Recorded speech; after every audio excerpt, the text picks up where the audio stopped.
நான் கொடி சோத்து நன்றி செலுத்துக்கிறேன். சாட்சி சொல்லணும்னா நேரம் போதாது. ஆண்டவர் எனக்கு நிறைய அற்புதம் செஞ்சுருக்காரு. ஆவிக்குரிய தகப்ப என்னை ரட்சித்த நாள்லேருந்து என் போதகர் ஐயா கொடுத்த வாக்கு தத்துவம் அவர் கொடுக்குற வாக்கு தத்துவம் பிடிச்சிக்கிட்டு இது வரைக்கும் என் திருமணத்துக்காக என் போதகர் சபையில் நான் ஜபிப்பாங்க. என் திருமணம் ரொம்ப தடைப்பட்டு போயிருந்தது. இந்த ஆலயத்துக்கு வந்து ரட்சிக்கப்பட்டு அநேக ஆசீர்வாதம் பெற்றுக்கிட்டேன். நான் சொல்ல நாளே போதாது. ஆண்டவருக்கு நான் நன்றி சொல்லணும். கர்த்தருக்கு ஸ்தோத்திரம். என் மாமியார் வீட்லேயும் எனக்கு கூட பிறந்தங்க அண்ணன் தம்பி கிடையாது, எல்லோரும் சகோதரிங்க தான். மூத்த சகோதரிங்க 4 பேர். என் தாயாரும் கூட நான் ரட்சிக்கப்பட்டது, என் தாயார் ரட்சிக்கப்பட்டாங்க. அவங்க ரொம்ப இதில் இருந்தவங்க தான். ஆண் பிள்ளை இல்லாத இல்லை, எங்கள் அம்மா படிப்பறிவே இல்லாத, எங்கள் பொம்பளை பிள்ளைங்களும் அந்த இடத்துல ஒரு படிப்பில்லாத உலகமே தெரியாது. எங்கள் அம்மா எங்களை வளர்த்து, ஆனாலும் ரொம்ப கஷ்டம். எப்படி சொல்கிறதுன்னு தெரியல. சாட்சி சொன்ன நேரம் போதாது. முடிஞ்ச அளவுக்கு சுருக்கமாக சொல்கிறேன். வெறும் சாதம் தான் இருக்கும். படிப்பறிவில் நானும் படிக்கலை. 8வது வரைக்கும் தான் படிச்சிருக்கேன். ஆனாலும் ஆண்டவர் என்னை ரட்சிக்கப்பட்டு என்னை ஆண்டவர் என்னை மகளை ஏற்றுக்கு அவர் ரத்தத்தில் கழுவப்பட்டு அநேக அற்புதம் நடந்திருக்குது. நான் ரட்சிக்கப்பட்ட ஒரு வாரத்திலே எங்கள் அம்மாவோட இடம் ஊரில் இருந்த அந்த இடம் வந்து ஒரு 1000 ரூபாய்க்கு தான். நான் சின்ன பிள்ளையா இருக்கிறப்ப 1000 ரூபாய்க்கு போன இடம் ரட்சிக்கப்பட்ட ஒரு வாரத்திலே 1.5 லட்ச ரூபாய்க்கு விற்றுருக்குமான்னு எங்கள் மாமா வந்து சொன்னாங்க. அது எவ்வளோ பெரிய அதிசயம்னு சொல்ல முடியும், அளவே வார்த்தைகளே இருக்காது. 1000 ரூபாய் கூட எங்கள் அம்மா வட்டிக்கு வாங்கி தான் எங்களுக்கு ஆகாரம் கொடுத்துருக்குறாங்க.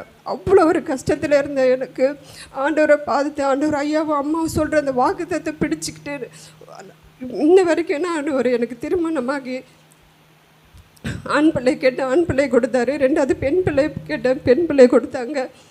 கர்த்தருக்கு ஸ்தோத்திரம். எங்கள் மாமியார் வீட்டில் அவங்க ஆர்சி சபையில் சேர்ந்தவங்க. அவங்க இந்த சபைக்கு அனுப்பவே மாட்டேன்னு சொல்லிட்டாங்க. ஆண்டவர் அங்கே கூட நான் ப்ரேயர் பண்ணிதான் எங்கள் போதகரையக்கு ஜெபம் பண்ணேன்.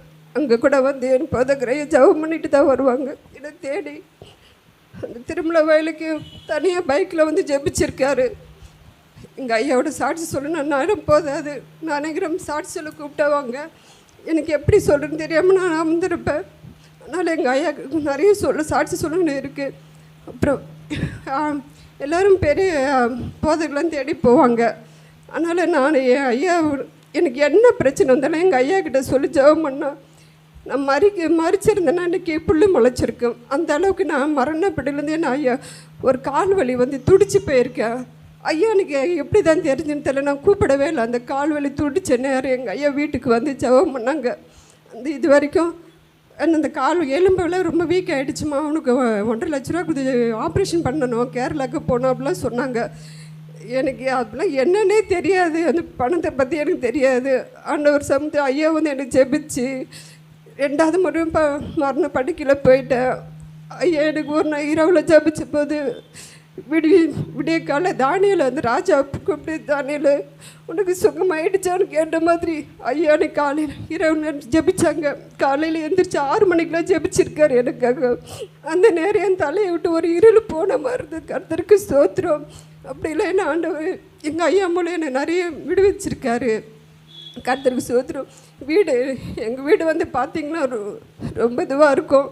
அவ்வளோ ஓலை வீட்டில் இருந்து, அதுக்கப்புறம் அரசாங்கம் கட்டி கொடுத்த வீட்டில் இருந்து தான் இருந்துகிட்டு இருந்தோம். நாங்கள் இப்போ அதில் தான் இருந்திருக்கோம். கர்த்தருக்கு ஸ்தோத்திரம். அதுலேருந்து மீட்டு எங்களை ஆண்டவர் கர்த்தருக்கு கிருபையால் ஸ்தோத்திரம். அப்பா ஆண்டவருக்கு ஸ்தோத்திரம்.